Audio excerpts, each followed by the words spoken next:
Vamos abrir agora a palavra de Deus na primeira epístola de São João, o capítulo 1. E esta noite nosso texto serão os versículos 5, 6 e 7. Lembrem-se que João tem uma história para contar.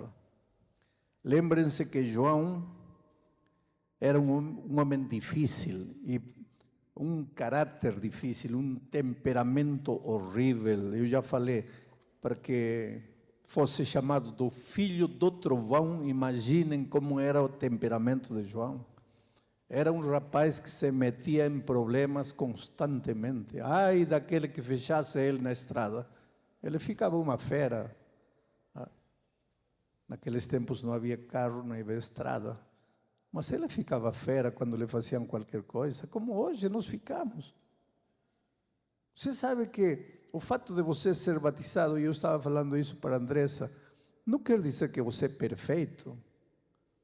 Nós, quando nos batizamos, começamos uma caminhada longa, uma caminhada de crescimento. Nesse companheirismo maravilhoso com Cristo, vamos crescendo, e o caráter de Jesus vai se reproduzindo em nossa vida, e lentamente, sem perceber, começam a sair as arestas da vida. E o bravo, João, o filho do trovão, se transforma no discípulo do amor. A obra maravilhosa de transformação que Jesus faz na vida. Agora, triste é quando você conhece Jesus, de adolescente, já está velho e não muda. E continua com o estupim curto, continua nervoso, fazendo problema por aqui, fazendo problema para lá, e fazendo até problema dentro da igreja e dentro da família. Então, o Evangelho não funcionou na tua vida, porque o Evangelho transforma. O Evangelho não informa apenas, o Evangelho transforma. E você tem que se colocar nas mãos de Deus como barro e deixar que Ele molde você, que Ele transforme você, que Ele faça de você um homem novo, uma mulher nova. Vamos ao texto bíblico. Esta é a mensagem que dele ouvimos e vos anunciamos. Quem ouvimos? Quem anunciamos? Está falando dele, João. Esta é a mensagem que dele, de Jesus, ouvi e vos anuncio a vocês. Porque tem uma coisa, quando você ouve e não comunica, não transmite, não anuncia, esse evangelho que você ouve não te serve de nada. Porque o evangelho transforme tua vida, para que o Evangelho faça diferença na tua experiência, você tem que ouvir e em seguida transmitir. Ouvir e comunicar. Ouvir e passar. É por isso que você tem que procurar uma pessoa, falar de Jesus, trazê-la para Jesus, porque ouvir não te ajuda de muita coisa. Tem gente que diz assim: ah, não sei o que acontece comigo, Deus ouve a oração de todo mundo, mas não ouve minha oração, eu estou cheio de problema, eu estou cheio de dificuldade, e está na igreja há anos. Por que acontece isso? Por que o Evangelho opera maravilhas na vida de tanta gente e na tua vida não faz nada? É porque você ouve, mas não transmite, não comunica. Por isso, João disse: esta é a mensagem que eu ouvi, e agora eu comunico para você. Por quê? Porque quero crescer na experiência espiritual. Eu sei que se ouço, mas não transmito, não vai acontecer nada na minha vida. Esta é a mensagem que dele ouvi e vos anuncio. Que Deus é luz e não há nele treva nenhuma. Se dissermos que temos comunhão com Ele e andarmos em trevas, mentimos e não praticamos a verdade. Mas se andarmos na luz, como Ele está na luz, temos comunhão uns com outros. E o sangue de Jesus Cristo, seu Filho, nos purifica de todo pecado. Temos comunhão uns com os outros. Vou começar por aí. Pois João não tinha comunhão com ninguém antes de conhecer a Jesus, porque andava brigando com todo mundo. E ontem eu disse à noite que a vida pode ser dividida em um círculo assim pela metade. Metade do êxito na vida, em todas as áreas da vida, metade vai depender de seu preparo, de seu conhecimento, de seu domínio das coisas que você mexe, de seu profissionalismo, vamos dizer assim. Mas a outra metade depende de seu relacionamento, de sua capacidade de se relacionar com as pessoas, relacionar-se com o chefe, com o colega de trabalho, com o vizinho, relacionar-se com o empregado, relacionar-se com a esposa, com o esposo, com os filhos. Capacidade de relacionar-se. É interessante que durante anos as empresas falavam muito no chamado QI, quociente, como chamam em português? A capacidade intelectual de uma pessoa. QI, eu acho. QI. Então, porque o que se valorizava era a inteligência, a capacidade, o profissionalismo, o saber, o dominar. Esse é o bom empregado. Mas de um tempo para aqui, as empresas já não andam procurando QI. Agora as empresas andam procurando uma coisa que se chama IE, inteligência emocional. E que é isso? Isso é relacionamento. Então hoje tem professores desta matéria de liderança que cobram 15 mil reais por uma hora de palestra e as pessoas pagam para assistir. E então aí eles aprendem que se você quer ter êxito na vida, tem que ser humilde, tem que ser sensato, tem que cumprimentar a todo mundo, tem que isto, tem aquilo, tem que amar, tem que perdoar, tem que...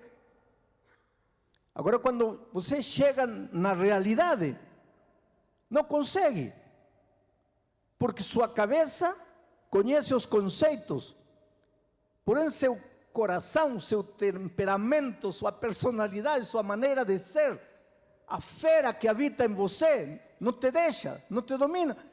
Um homem me perguntou um dia: pastor, eu não me entendo a mim mesmo, porque eu amo minha esposa, eu amo meus filhos, eu daria vida por eles. Agora, o que eu não entendo é como, se eu amo minha esposa, amo meus filhos, eu trato mal eles, eu machuco eles, eu bato neles, eu abro feridas emocionais neles.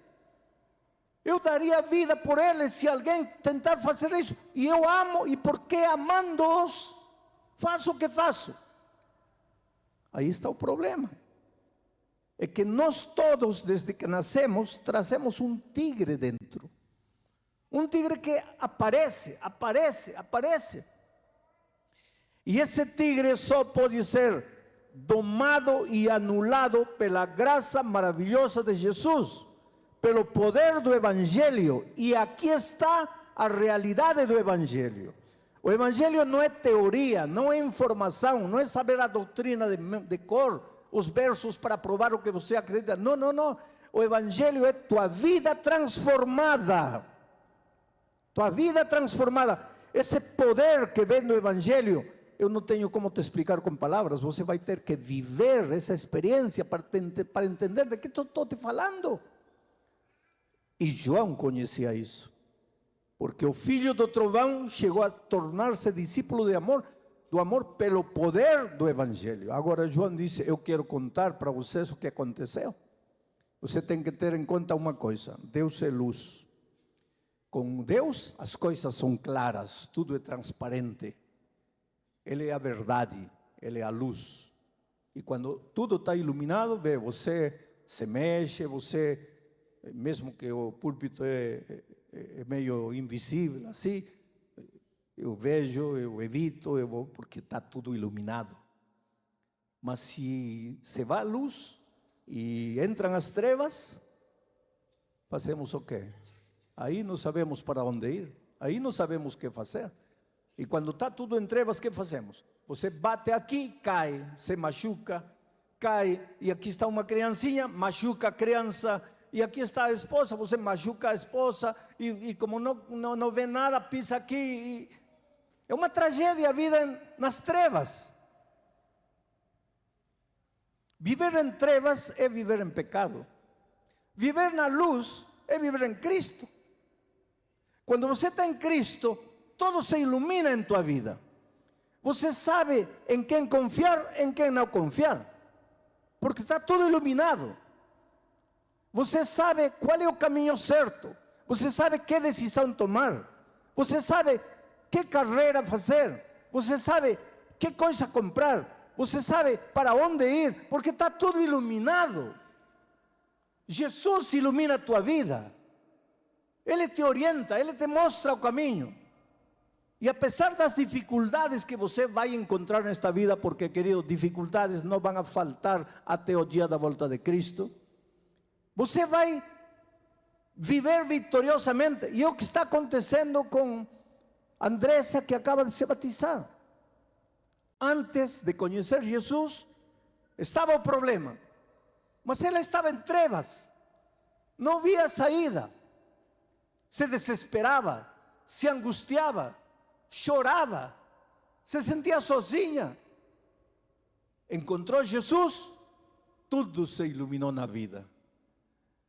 O problema continua, mas agora tem um olhar vitorioso, porque agora sabe o que vai fazer, sabe por onde ir. Sabe que ninguém pode machucar você se você não permite que te machuquem. Coloca isso na cabeça, querido. Ninguém vai machucar você se você não permite que te machuquem. As pessoas só podem te machucar com teu permisso. Não dê a ninguém, mesmo que essa pessoa seja teu filho, teu pai, tua mãe, teu irmão, teu esposo, tua esposa. Não lhe dê a ninguém o direito de te machucar. Você só é machucado quando você permite que te machuquem. Mas quando você está nas trevas, você não percebe isso. Você se angustia, você se desespera. Por que viver nas trevas, ou seja, viver no pecado, é tão pernicioso? Por que Deus... E tem declarações terríveis de Deus na Bíblia com relação ao pecado. Diz: eu odeio o pecado. Odeio, essa palavra é forte. Naturalmente é palavra humana registrada aí, mas o que quer dizer é: eu não aceito o pecado. Eu não suporto o pecado. Por quê? Por um simples motivo. Você é o mais precioso que Deus tem nesta terra. Querido, coloca isso na tua cabeça. Eu sei que nós vivemos num mundo onde, às vezes, a mídia, por exemplo, te coloca na televisão uma mulher bonita, magrinha, linda, com uma pele maravilhosa, toda produzida. Aí você olha a menina linda e você se sente feia e não sabe o que fazer agora. Aí sou uma pobre miserável na vida, como gostaria de ser como isso. Tudo isso é ilusão, isso não é verdade, tudo isso é fantasia. Então, muitas pessoas carregam traumas na vida, carregam essa sensação de derrota, de que não presto, que não sou nada, não sou ninguém. E para remate a vida é dura, se fecha uma porta para você, se fecha outra porta para você. Alguém diz uma palavra sem querer, te machuca, te faz sentir de menos. Você caminha pela vida ferido. Mas aí você pensa que Deus também tem o mesmo conceito que os seres humanos têm de você aqui, mas isso não é verdade. Você é precioso para Deus. Deus te ama. Deus não te vê nem sequer como você se vê. Deus não te vê como você é. Deus te vê. Você pode ser pedra bruta, Mas não te vê, Deus não te vê pedra bruta, Deus te vê como o diamante precioso que dorme dentro de você. Agora, se você entregar sua vida nas mãos de Deus, Ele vai trabalhar com você, Ele vai tomar você e vai ir lapidando, lapidando, burilando, burilando, e um dia vai ser você o que ninguém imaginou que chegasse a ser. Aprende a crer, a acreditar no amor de Deus por você. Aceita o amor de Deus, deixe-se amar pelo Senhor Jesus. Então você é o mais precioso. Por que Deus não aceita o pecado? Porque o pecado te destrói. E você é o mais precioso que Deus tem. Como Deus gostaria de te cuidar, de te proteger, mas o pecado te destrói. Deus rejeita o pecado, não aceita o pecado, porque o pecado te destrói. Se o pecado te fizesse feliz, Deus não teria nada contra o pecado.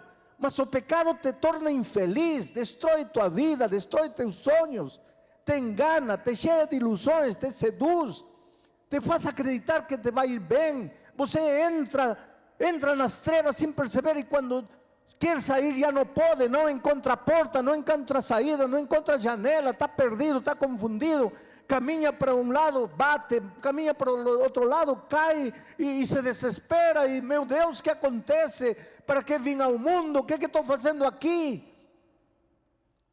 Agora Deus te chama para a luz e te diz: vem, filho.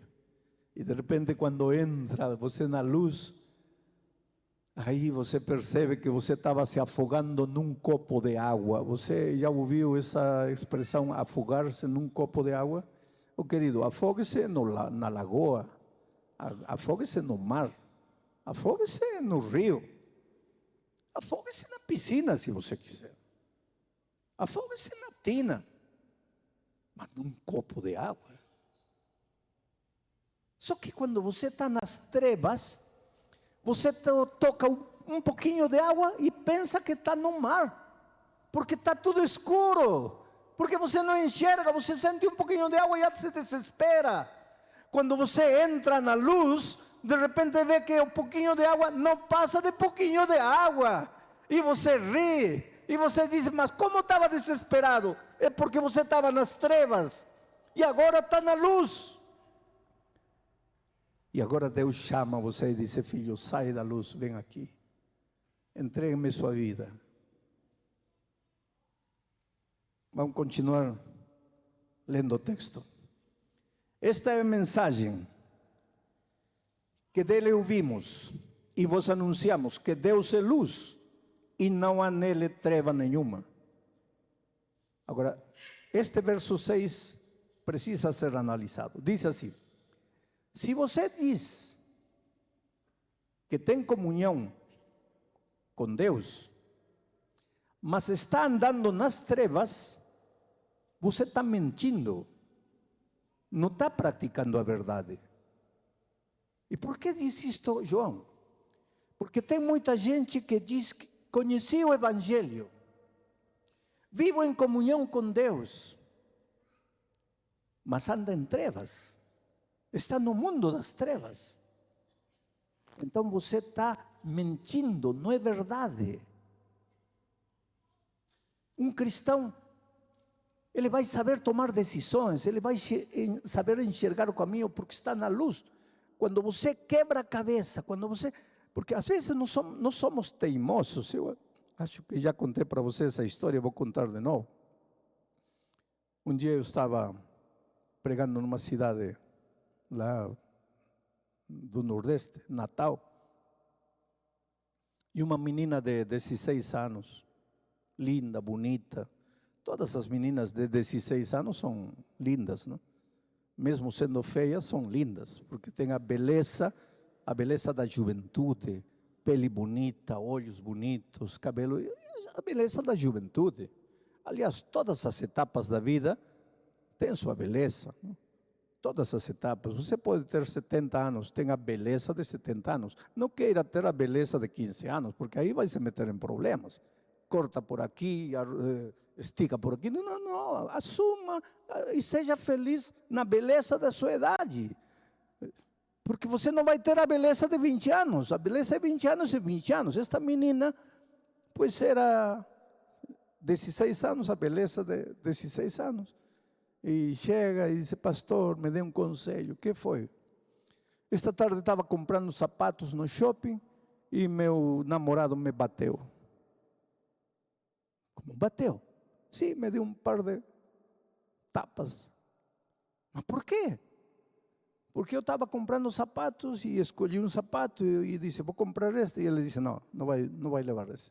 Não, mas eu gostei. Sim, mas eu não gostei. Não, mas o sapato é para mim, o dinheiro é meu, eu vou comprar. Compra para ver. Vai me fazer o quê? Compra para ver. Eu comprei e ele me bateu. Em pleno shopping. Um tapa para aqui e para não esquecer outro mais. Pastor, o que devo fazer com este namorado? O que você aconselharia? Pois eu aconselhei a mesma coisa. Para que você vem me consultar o que vou fazer? Já teria que ter colocado ponto final aí na hora. Pastor, mas eu não consigo. Por que não consigo? Porque eu amo ele. Aí eu penso, às vezes, por que as pessoas pedem conselho se não vão ouvir o conselho que a gente dá? Eu acho que as pessoas pedem conselho para ver se o pastor aconselha o que eles querem fazer. Eu amo ele, não consigo. Falei: filha, então casa aí, fica noiva, casa. Agora prepare-se para uma surra todos os dias, de manhã, meio-dia, à noite. Aí ela olha para mim: ai, que mau é o Senhor. Eu não entendo. O mau sou eu, o que bate é o namorado. Mas tudo bem, passou. Passaram como 20 anos, sabe? O Luiz, meu neto, estava pequenino. Minha esposa, eu e o Luiz estávamos aí em Natal, na praia. E lógico, sábado fomos para a igreja. E na porta vem uma velhinha toda acabada, cabelo branco, amarrotada aí, com uns guricinhos assim de adolescentinhos para pequeno. Pastor, o senhor se lembra de mim? Não, minha irmã. Claro que se lembra. Não me lembro, irmã. Oh, pastor, o senhor é um profeta. Profeta? Que profetizei? O senhor não se lembra de mim? Não, irmã. Quando o senhor estava pregando há muitos anos aqui, eu vim pedir conselho porque meu namorado me bateu no shopping. Claro que desse incidente eu nunca esqueci. Só que a menina que me procurou era uma menina linda de 16 anos. Agora eu estava com uma velhinha. Falei: minha filha, que te fizeram? Aí ela disse: pastor, o senhor é um profeta. Tudo que você profetizou se cumpriu. Me casei, me batia de manhã, me batia meio-dia, me batia à noite, me encheu de filhos. Agora já foi embora com outra mulher. Olha aqui, minha vida. E o pior de todo é que ela começou a chorar. E me disse: pastor, o que Deus tem contra mim? Por que todos são felizes? Por que eu não sou feliz? Lógico, eu não disse nada para ela. Seria muita crueldade dizer alguma coisa. Mas eu te pergunto, querido, por que nós tomamos decisões tontas na vida? E depois pensamos que Deus não nos ouve, que Deus não nos ajuda, que Deus esqueceu da gente. Quando você está na luz, você vê, você enxerga. Quando você está nas trevas, pode te falar meio mundo que você não entende. Você está caminhando no fio da navalha, na beira do abismo, mas não enxerga. Por isso Deus te chama e te chama e te chama: filho, vem, vem, vem. E João diz aqui: não tem comunhão entre Deus e as trevas. Por favor, não diga que você conhece o Evangelho se está andando nas trevas. Não diga que você aceitou Jesus se está andando nas trevas. Porque não pode andar nas trevas e estar em Cristo ao mesmo tempo. Porque se você estiver em Cristo, está na luz. E qual é a luz? Que disse Davi: lâmpada é aos meus pés a tua palavra.